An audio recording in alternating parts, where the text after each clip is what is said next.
ਤੇ ਹੁਣ ਸਿੱਧਾ ਰੁਕ ਕਰਦੇ ਹਾਂ ਕੇਂਦਰੀ ਗ੍ਰਹਿ ਮੰਤਰੀ ਅਮਿਤ ਸ਼ਾਹ ਦੇ ਖਾਸ ਇੰਟਰਵਿਊ ਦਾ, ਜਿਸ ਵਿੱਚ ਕੇਂਦਰੀ ਗ੍ਰਹਿ ਮੰਤਰੀ ਨੇ ਅਗਲੇ ਕੁਝ ਮਹੀਨਿਆਂ ਦਰਮਿਆਨ ਆ ਰਹੀਆਂ ਸੂਬਾਈ ਚੋਣਾਂ, ਅਡਾਨੀ हिंडनबर्ग विवाद समेत अंदरूनी सुरक्षा बारे अहम गलबात की थी। भी आया हूं और चुनाव के बगैर भी आया हूं, मगर ऐसा दृश्य मैंने मेरे जीवन में नहीं देखा। जी, वो मैंने देखा, भीड़ बहुत थी। लेकिन जो त्रिपुरा के जो लोग हैं वो अक्सर कहते हैं कि जो लोगों की जो सोच है वो सेंटर लेफ्ट है ज्यादातर, लेकिन पिछले इलेक्शन में आपने चलो पलटाई का जो नारा दिया था, उसके बाद क्या आपको लगता है कि विश्वास अभी भी लोगों का आपकी पार्टी पर है? देखिए, चलो पलटाई का नारा आप सरसरी तौर पर देख रहे हैं। हमने सरकार बदलने के लिए चलो पलटाई नहीं कहा था, मुख्यमंत्री बदलने के लिए चलो पलटाई नहीं कहा था, या पार्टी इन पावर बदलने के लिए चलो पलटाई नहीं किया। हमने चलो पलटाई का नारा त्रिपुरा की स्थिति बदलने के लिए दिया था, और आज हमने स्थिति को बदला है। जैसे मैं आपको बताता हूं, आमतौर पर सरकारी कर्मचारियों के लिए वामपंथी दलों से बहुत सारी अपेक्षाएं होती हैं। यहां पर कई सालों से वामपंथी दल सरकार में था, 5वां पे कमीशन इनको तनख्वाह में दिया जाता था। हमने आने के बाद 7वीं पे कमीशन को देने का काम किया, और बजट भी अच्छे करे हैं, फिस्कल डेफिसिट बढ़ाए बगैर, तो रेवेन्यू जनरेट हुई है। इसके साथ साथ हमने हिंसा को समाप्त करने का वादा किया था, और हमने हिंसा को समाप्त किया है। हमने नशे के कारोबार को, जो बांग्लादेश से सीमाओं से आता है, उसको रोकने का वादा किया था।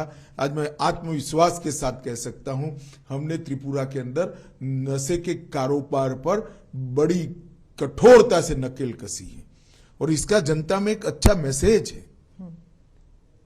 और हम इस बार नारा लेकर आए हैं, त्रिपुरा शांत हो चुका है, त्रिपुरा में अब वायलेंस नहीं है, अब त्रिपुरा को समृद्ध बनाने का समय आया है।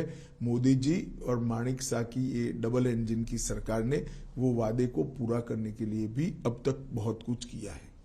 पहले विप्लव देव जी ने किया, अब माणिक शाह जी कर रहे हैं, और मोदी जी का जो केंद्र से गरीब कल्याण का थ्रस्ट है, वो गांव तक परकोलेट हुआ है। माणिक जी और विप्लव जी को आपने जो चेंज किया, उससे एक इमेज भी जाता है कि कंट्रोल सब दिल्ली से होता है।